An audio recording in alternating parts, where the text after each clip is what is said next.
welcome back to the Constitutionals Podcast. I'm your host, Chad White. If you didn't know, this is the premier podcast for the website, cpluscomedy.com. Like I just said, it's a website. Go there.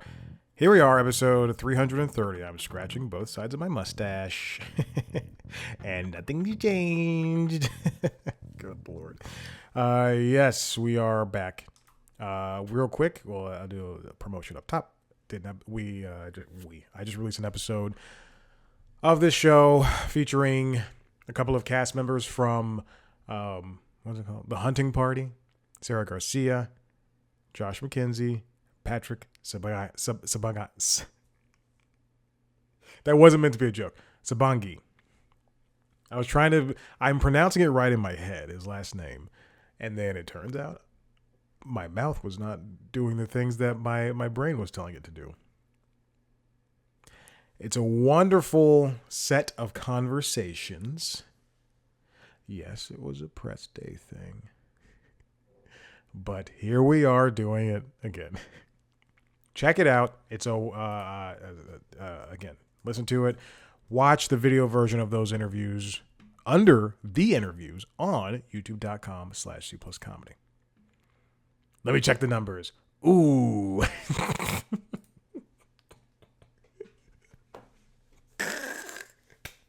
Oh my goodness. That's so funny. I never look at the number of listens for, for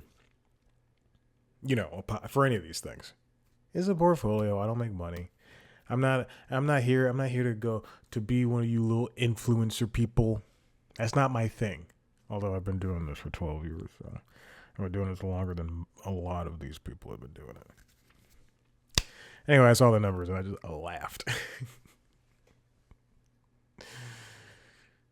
What's been going on? I meant to see a movie on Tuesday. I meant to go see Mickey 17 on Tuesday. It was a bright, sunny day outside. I said I was going to ride my bike. I was actually, oddly enough, I was at home. It was after working out. It's like 7 a.m. or 7 because I got home early. And I was on the old Peloton back there. And I was sitting and I was writing and I was thinking to myself, oh yeah, I'm going to a movie today. And I even opened up, my voice just left. I even opened up the app to confirm that a movie was going to be playing at 12:30. I have breakfast. I do a little bit of work.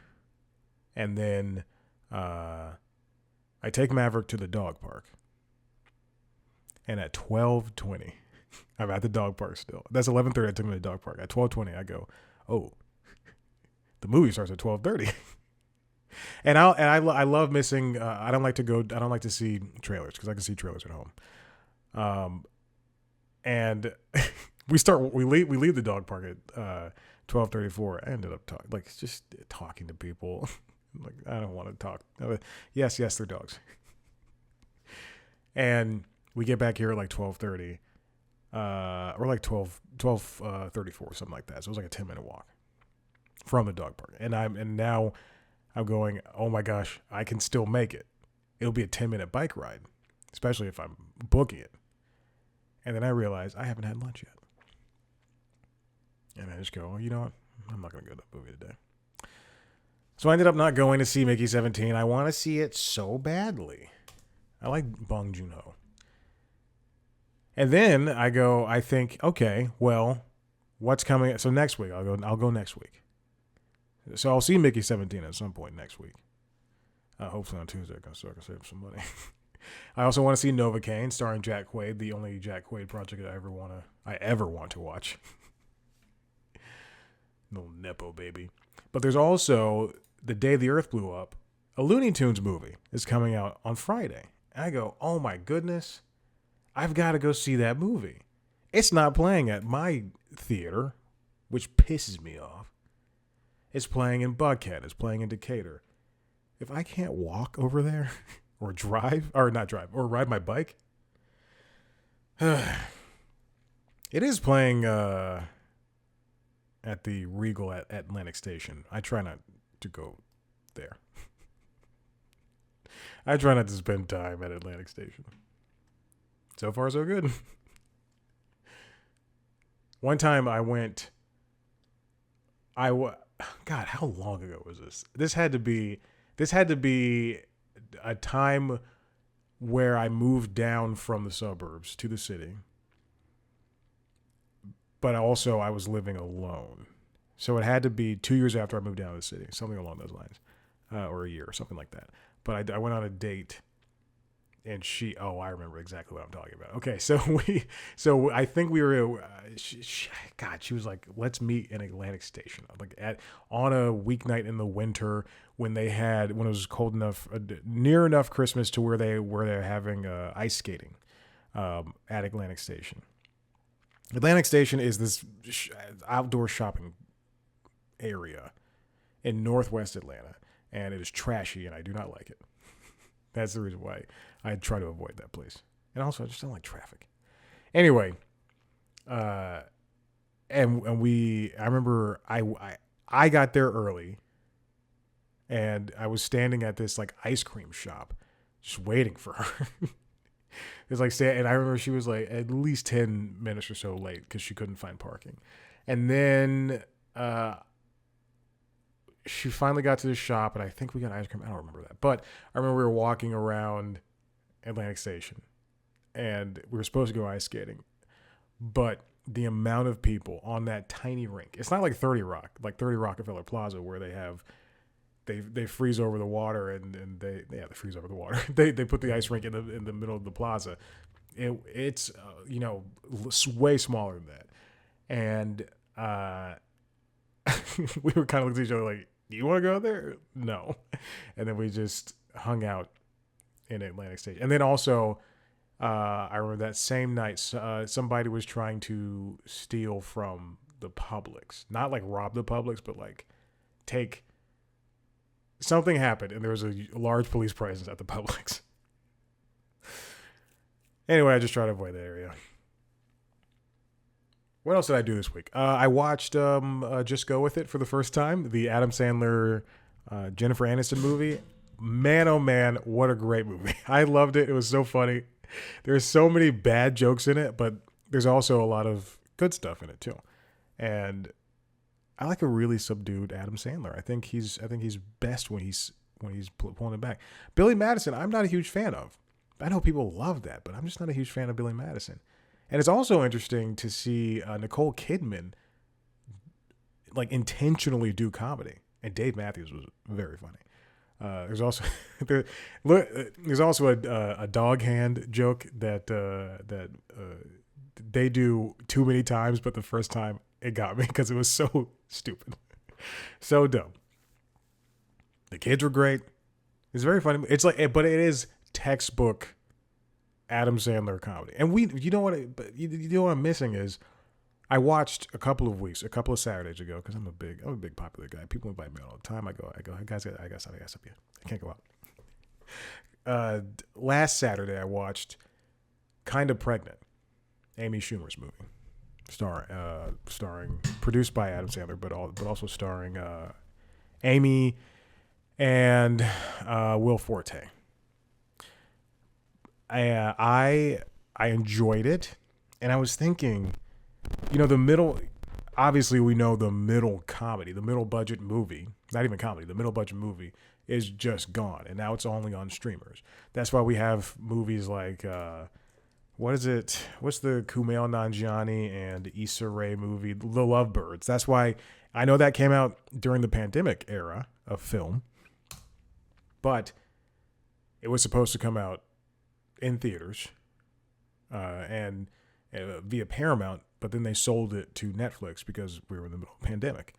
And that is essentially one of the last movies, romantic comedy, whatever, released in that was supposed to be released in theaters, but like going to be released in theaters. Ugh, my goodness. Anyway, but I remember I've in the past, up until they stopped coming out, I saw almost every comedy in theaters. Even if especially, I remember seeing a lot of movies when I was a jobless college graduate living at home. I remember seeing, spending what tiny bit of money I had on a Saturday morning at like 10 o'clock to go see a comedy, a middle budget comedy. But I missed these AA movies coming to coming to theaters, and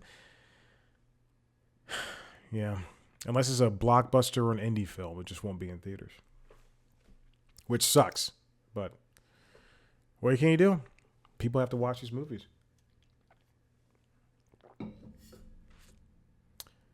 Anyway, Kind of Pregnant was all right.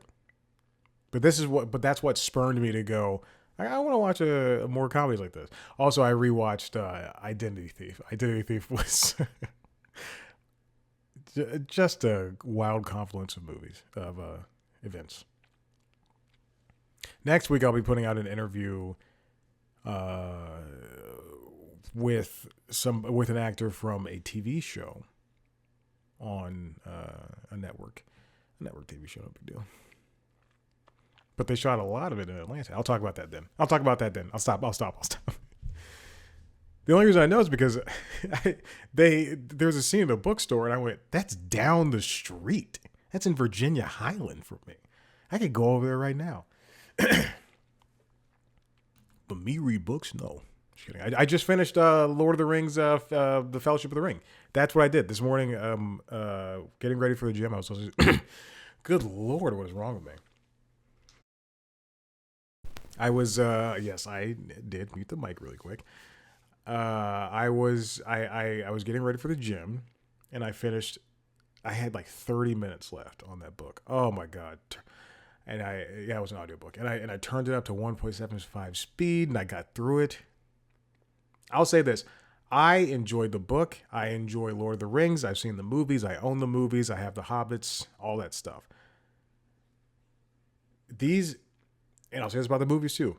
It is so boring, but it's written so well that it doesn't matter. Fellowship of the Ring, if anybody else wrote in that style, it would be stupid.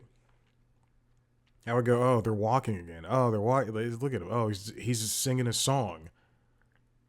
But the fact that it is it's more interesting than there's a writer who I read one of her books. She's a very popular writer, Frida McFadden. I'll just say it. I read one of her books. I believe it was called The Coworker last year, and it was so bad. I hated it, and people loved it. Goodreads. Goodreads are the only reviews I care about anymore. I don't care about movie reviews, TV show reviews, music reviews. I can make my own decision for that. But books, I need a little bit of a push in one direction or the other. But Frida McFadden's The Coworker was atrocious. And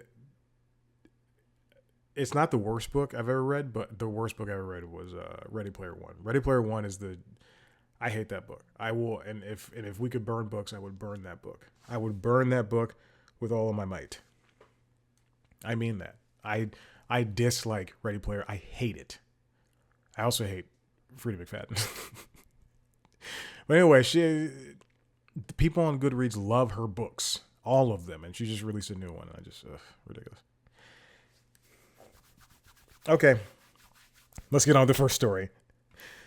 This first one comes from Engadget, written by Will Shanklin. Pocket Casts makes its web player and desktop apps usable without a subscription. Pocket Cast has been around for a very long time. If you don't know what the app is, it's an app on your phone that you used to have to buy. There were no free things. You used to have to buy the app for $5. And if you bought it on Android and you had an iPad, like some people, you had to buy it on an iPad, you had to buy it on Android. So that's already $10. Then you had to unlock so it's $5 each, I believe, at that point.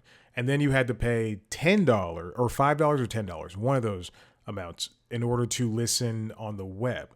And that was years ago. So I put in, so much money.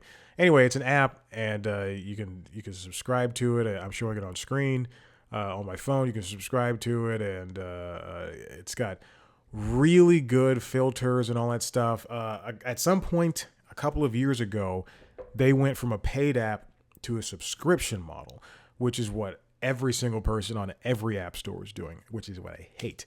The gym tracker app, the workout tracker app I use, went subscription. Pocket Cast went subscription.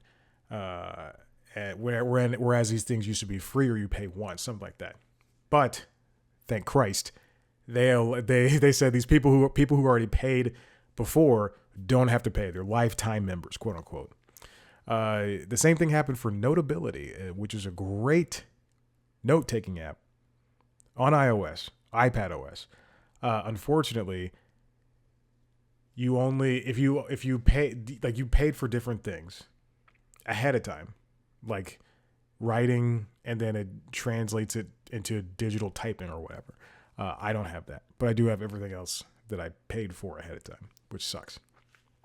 Anyway, finally, Pocket Cast is getting with the times and allowing people to access their wonderful app for free instead of paying the subscription tiers. But the premium tiers are still there, but now you just have access to a good podcast app. Which means they paywalled some of the features. Oops. The only platforms, Will writes, where you can't listen for free are now smartwatches without a paired phone, which is a super niche thing. So you used to have to pay $4 monthly or $40 annually. Now you can check in on your favorite podcasters on your Mac or PC without paying a dime. There are already ways to subscribe to podcasts. You could have done Apple Podcasts if you're an iOS user. You could have done YouTube Music or Google Play Music or YouTube or whatever. You could have done Spotify. But Pocket Casts is such a better platform because if you have an iPad and if you have a phone, then you can listen between the two. Sometimes there's some shows don't play on my computer. Some shows, sometimes it doesn't really sync all well, but it's whatever. But Pocket Cast also offers a lot of great things. Will writes, is it Will? Have I been saying Will? Yes, Will. Okay.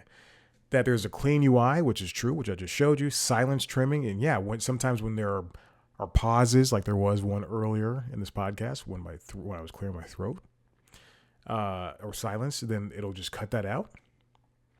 Voice boosting features, queue management. Pocket Cast is great.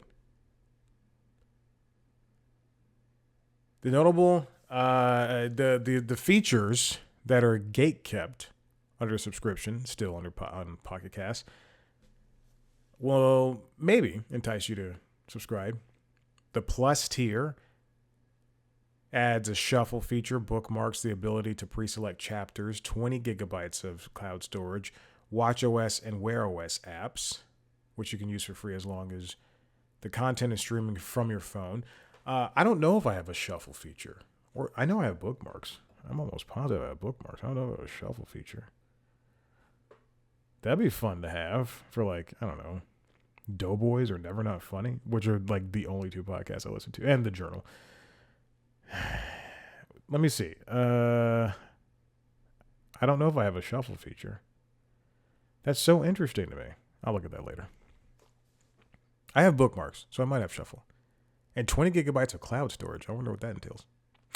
The patron tier offers early access to features, 100 gigabytes of cloud storage, extra icons, and most importantly, a profile badge. Oh, interesting. Pocket Cast is great, and there's also Sonos support. If you have a Sonos speaker like I do, there's a Sonos Move up there somewhere. Then you can listen to it. Again, you might as well just choose one episode and listen to it, because sometimes the syncing works well and sometimes it doesn't. So I could be in progress on the Pocket Cast app, then go to the Sonos app and throw it on the speaker, and then it'll just throw me right at the beginning sometimes, which is unfortunate. All right, next we're moving on to Substack is doing pretty gosh dang well. This comes from The Hollywood Reporter, written by Alex Weprin. Substack surges past 5 million paid subscriptions thanks to video and Trump. Substack has been doing well as of late. I remember maybe it was like a year or two ago, people were leaving Substack because they took a position on, or rather, they didn't take a position on allowing far right people coming on and spouting their nonsense. Which is probably why Substack is doing well, because you don't take a position. You say First Amendment, blah blah blah. Then you got these jerk offs coming on and saying whatever they want, and they have jerk offs paying for it. So these jerk offs are jerking off jerk offs. It is a clean show. Substack co-founder Hamish McKenzie tells The Hollywood Reporter that the platform just passed 5 million paid subscriptions. That's up from 4 million just 4 months ago and 3 million a year ago. I think it's like, bereft of all the racism that's surrounding the people who use that platform. I do think that Substack is this in the same line that there's YouTube for video, and it's just super easy to use compared to Vimeo or Dailymotion or what have you. I do think that Substack offers simplicity over other newsletter places. So going back to the analogy I had with YouTube and Vimeo, yes, you can post your artist film on Vimeo and have copywritten music and all this stuff. But YouTube is much easier to put things on. And even though there's a lot of walls in there, it's still, people know YouTube as opposed to Vimeo. I'm not saying people don't know Vimeo. Whatever. Substack says a year ago that half of its top 250 creators all used audio and video as part of their regular content. Now that number is 82%. Wow, that's crazy. So a lot of people have joined Substack, just to write their newsletters. Taylor Renz, she joined Substack. Carla Lolly Music from Bon Appetit, she's on Substack. I'll name one. Oh, Samantha B. That's who else I follow. I follow Samantha B. and Carla Lolly Music. Samantha B's on Substack. J. Kenji Lopez. Alt Lopez. I don't know his last name. Lopez Alt, excuse me. That's it. What is this TikTok thing? Anyway, TikTok is Substack is a great place for people to get their voices heard, and if you are somebody who is able to write enough, I don't think it's necessarily the ability to write well, but it's just like the fact that you write enough and enough people are interested in you, then you'll do well. Now I say Substack is what it is, but there's other people like Oliver Darcy who created status.news, and he is one of the most well-known newsletter writers. That's what Substack is. It's a newsletter thing. I don't know if I said that earlier.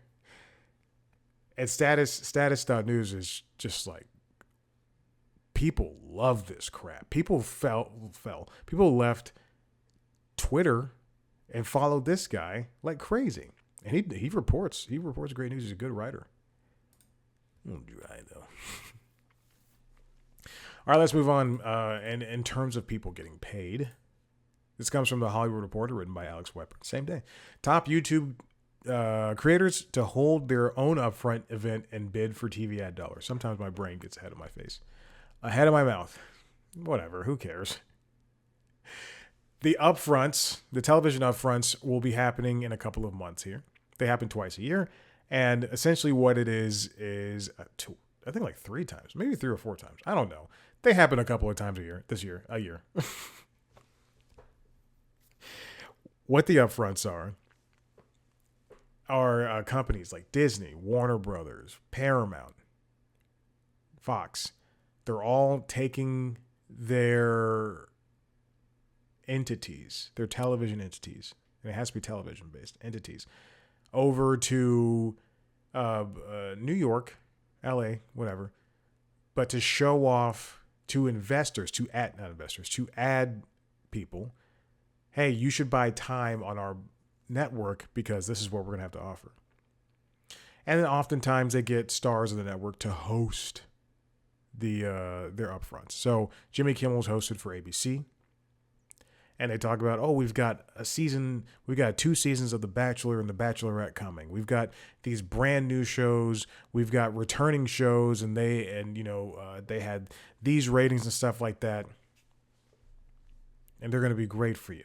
In the same vein, they'll also be talking about, this is what we have for Disney. This is what we have for Disney Plus. So ad people will then go, oh, okay, well, we're going to advertise Hydro Flask over on Disney Plus because a lot of adventure people, and Nat Geo, because a lot of adventure people watch both of those things, things like that. That's a real dumb summation of it, but whatever. So now we have YouTubers who are making money on their platforms, and they're going to be doing the same advertising of themselves to advertisers. Mr. Beast, Dude Perfect, Ryan Trahan, Kinigra Dion, Rebecca Zama, I don't know these people, Jordan Matter, and Colin and Samir are confirmed to participate in this creator-focused thing. The creator-focused firm, Spotter, is behind the event, which is called the Spotter Showcase, and will be held in New York on March 27th. Colin Samir will lead conversations with creators and will also produce the event alongside Spotter. More than 150 CMOs of major brands are expected to attend alongside the creators. CMOs, I believe, is Chief Marketing Officers. Perhaps most notably, the creators will also pull back the curtain for the first time, unveiling content slates. For someone like Mr. Beast, he can say, hey, we've got, I'm not sure if this is true, but we've got season 2 of Beast Games coming. And I've got in the pipeline 20 videos that will be coming out over the course of the next 20 weeks. And you can buy ad time on them. They're all going to be over, 30 minutes long, and you can buy ad time and things of that nature. You can advertise on our apps. It's just a way for these people to get to market themselves in front of marketers. Spotter says the creators, quote, will share their content calendars, formats, tentpole series, audience data, and upcoming ideas. What is going on? It's a good idea, even if I don't like a lot of these people. It's a good idea for them to open up new business opportunities for themselves. Spotter partnered with Amazon last year in an agreement that would also give creators, quote, compelling new business opportunities with the tech giant. These people are businesses themselves, and it's a wonder that this is happening. I still have my Atom tickets open, looking at The Day the Earth Blew Up, a Looney Tunes movie. I want to support the movie because at least Warner's putting this out versus Coyote versus Acme, which they did not put out, and it's sitting somewhere, just like the same thing with Batgirl. Just release the movies. All right, and finally, this comes from The Hollywood Reporter, from Ethan Millman. Half of Spotify's royalties are going to indie artists. The company confirmed in a new report that it paid $5 billion to the independent music sector in 2024. Apparently, Spotify paid $10 billion to music rights holders last year. And of the $10 billion, it paid $5 billion to indie labels and artists, which is a $500 million increase from 2023. We know that, I think hold on. I don't want to report fake news, because a story that I read was Snoop Dogg said he's never seen a cent from Spotify, so he went over to he doesn't really pay attention to all that stuff. And then Spotify was like, wait a minute. We've never seen you in the meetings, or, we always send you the checks or whatever, something like that.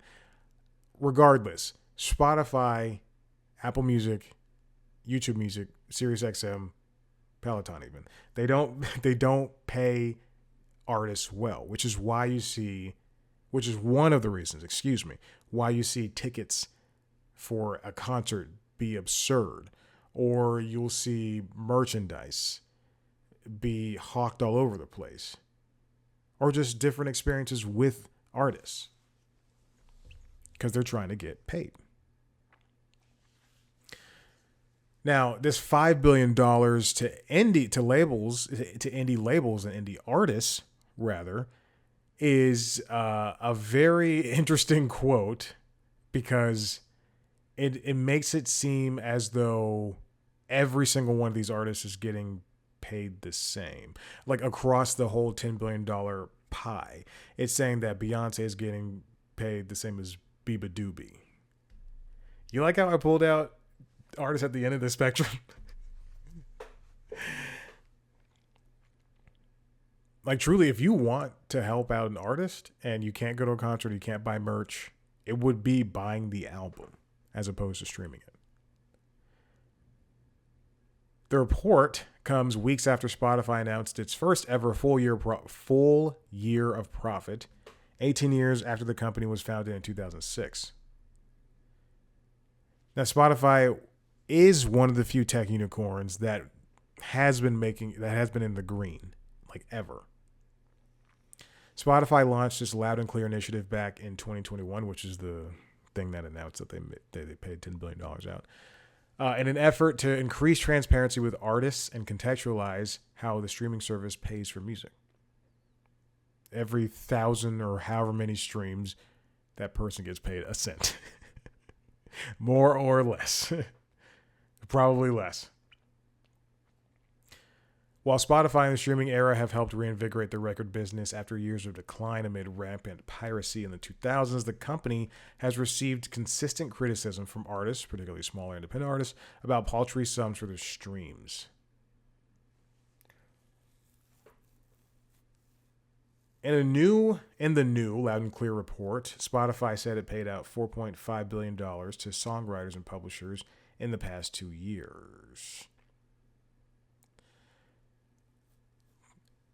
The indie artists have been standing up for themselves for a very long time. At the end of 2024, Universal Music Group, the world's largest music company, spent $775 million to acquire Downtown Music Holdings, the parent company to music distribution platforms CD Baby and FUGA.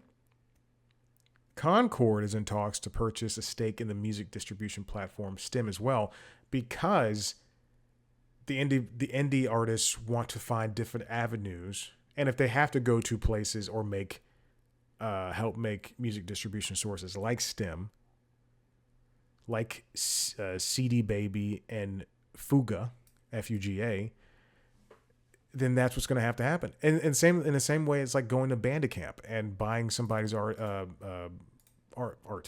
album for, $12.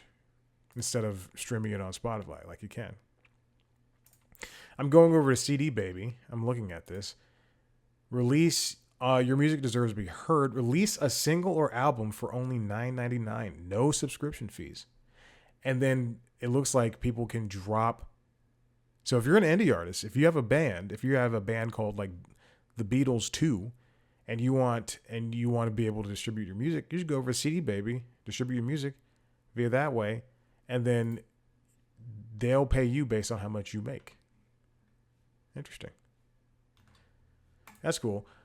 But anyway, music distribution platforms are important, and it's tough, especially when you are somebody who's just trying to realize a dream and make it somewhere. Now, if that's true, this comes from Jim Oswald at Variety. If Spotify paid over $4.5 billion to music publishers in the last 2 years, why are songwriters still struggling?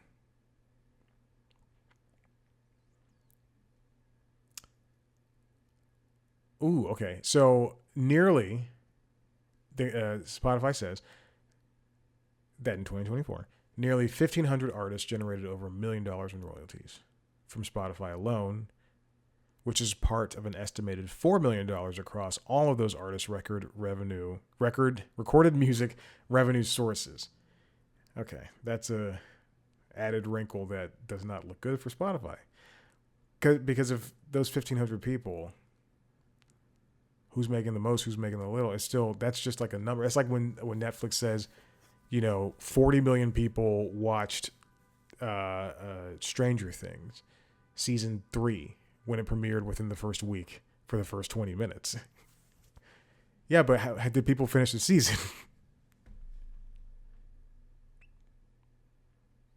It must be noted, Oswald writes, that Spotify, like most streaming services, pays rights holders, usually a label and music publisher, like UMG, like Warner Brothers Music, which then distribute the money to artists and songwriters after taking their percentage and distributing other percentages to other interested parties, management, producers, music directors, and so on. The idea that these 1,500 artists, which are the top, we'll quote Bernie Sanders, the top 1%. Pretty good. The top 1%. But of these 1,500 artists making let me go back to the real number. Of the 1,500 artists making $1 million in royalties from Spotify, choosing those numbers is milling the absurdity of it. Again, 1,500 people, they're not splitting up that $1 million. There's some people making more money, some people making less money. Let's say someone pulled in $20,000 from streaming, and that's a top artist. Let's say Billie Eilish pulled in $20,000 from streaming from on Spotify. Okay, well, she's got to pay people who made the songs. She's got to pay, and not just the new stuff, the old stuff too. She's got to pay managers, she's got to pay other music directors, all that stuff. So she'll probably see 1,000 of those dollars. They're grabbing onto the highest numbers and trying to show that these people. And yeah, I know I chose Billie Eilish. She's a very successful person, but still, that 1,000 or however much money she's pulling in of the 20,000, of the whatever made up number I chose from the million, is still peanuts to what she could make selling out an arena. I couldn't think of one. I could not think of one venue. The report says the number of artists generating royalties at every threshold on this site, Spotify, from $1,000 to $10 million per year, has at least tripled since 2017. Doesn't make sense. Significantly, Spotify, Jim Oswald writes, says that over the last 2 years, $4.5 billion of that total $20 billion plus went to music publishing rights holders. It says that they've hit a peak, seeing in 2024, hit a new peak in 2024, seeing double-digit percentage growth compared to 2023.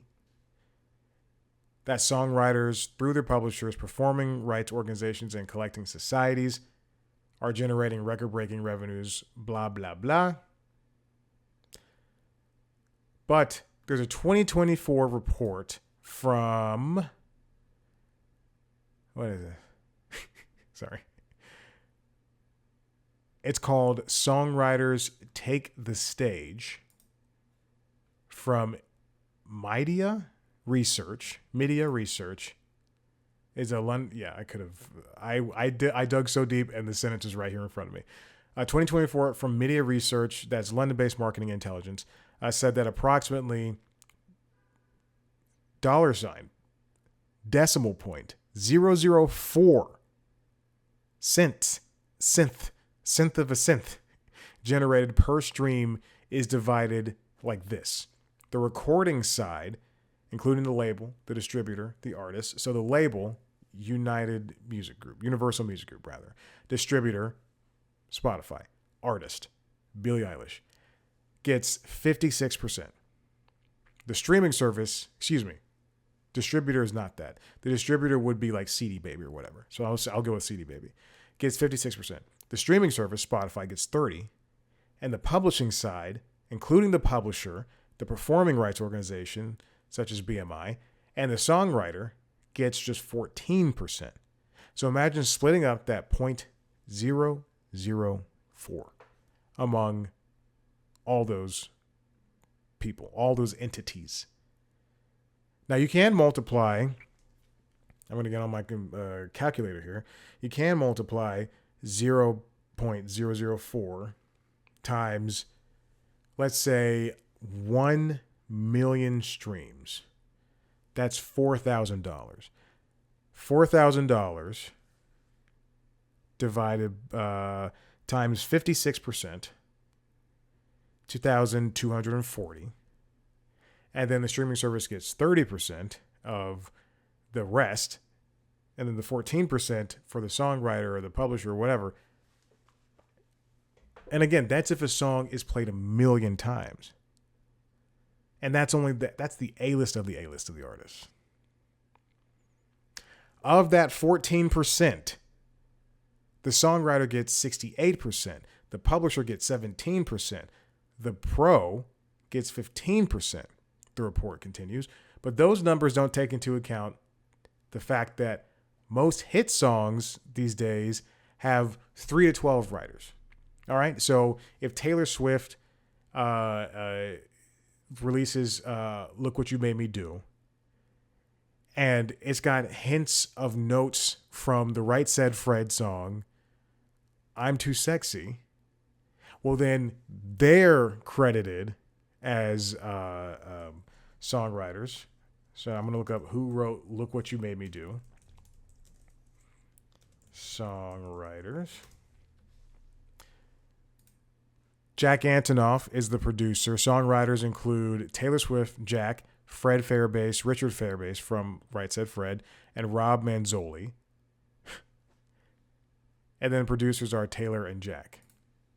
Again, I'm choosing the biggest artist. So imagine splitting up 68% of the 14% of the 0.004 managers, other parties do this. It's in a lot of ways, it's not worth it, even for the biggest artists. So people are still struggling when you take into account the streaming aspect. So Spotify can say, we paid so much money to all these people, but Biba Doobie is not making the same as Beyonce. And yes, I understand there are two different levels, but the fact is, these smaller indie artists, Sleigh Bells, Camp Cope, a lot of women driven. Look at me. Father John Misty. I know he's not really indie anymore, but whatever. In recent years, songwriting and publishing streaming rates have been rising. For the 2023 to 2027 period, the CRB increased the rate paid to songwriters and music publishers by 23% to 15.35% of a streaming service's U.S. revenue. Spotify's always going to be under fire because of from the music industry, because of what's happening, where they have a new bundle with music and audiobooks, which Billboard estimated will decrease the amount of royalties paid to music companies by over $150 million over the next year. So to me, it sounds to me, if you want, based on that last sentence, because of its new music and audiobooks bundle, they're splitting up royalties between those, and then the musicians will give them less royalties if people sign up for that new bundle. It's crazy. That's what it sounds like to me.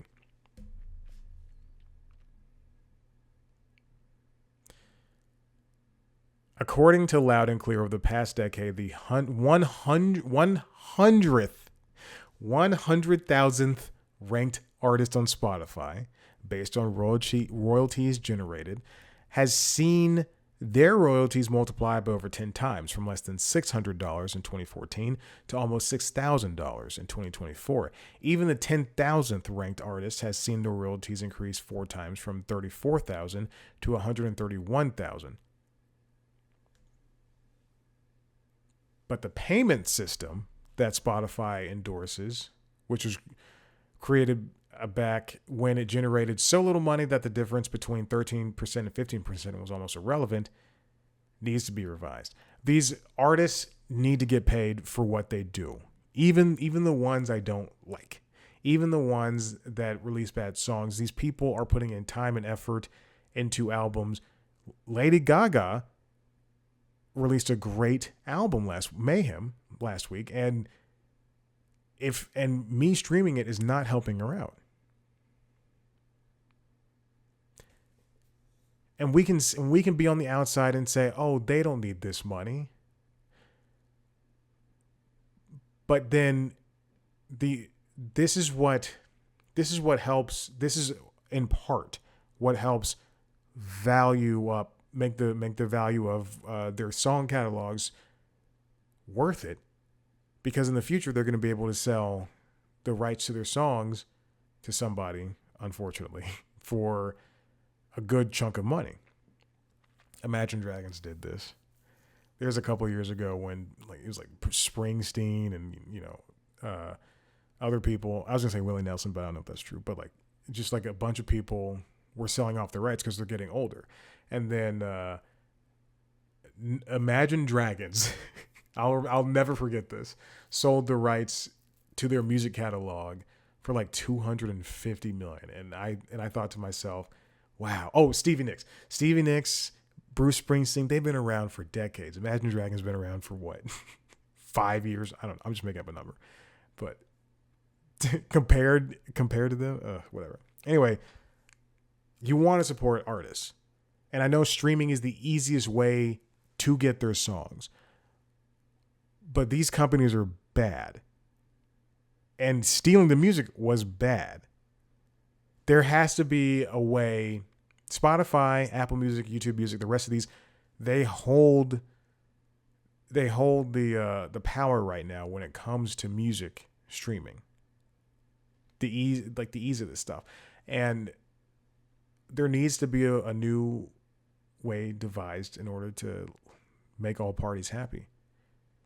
And unfortunately, I think it would be to raise subscription prices, or to have a company not be dirty and say, hey, we're going to pay people.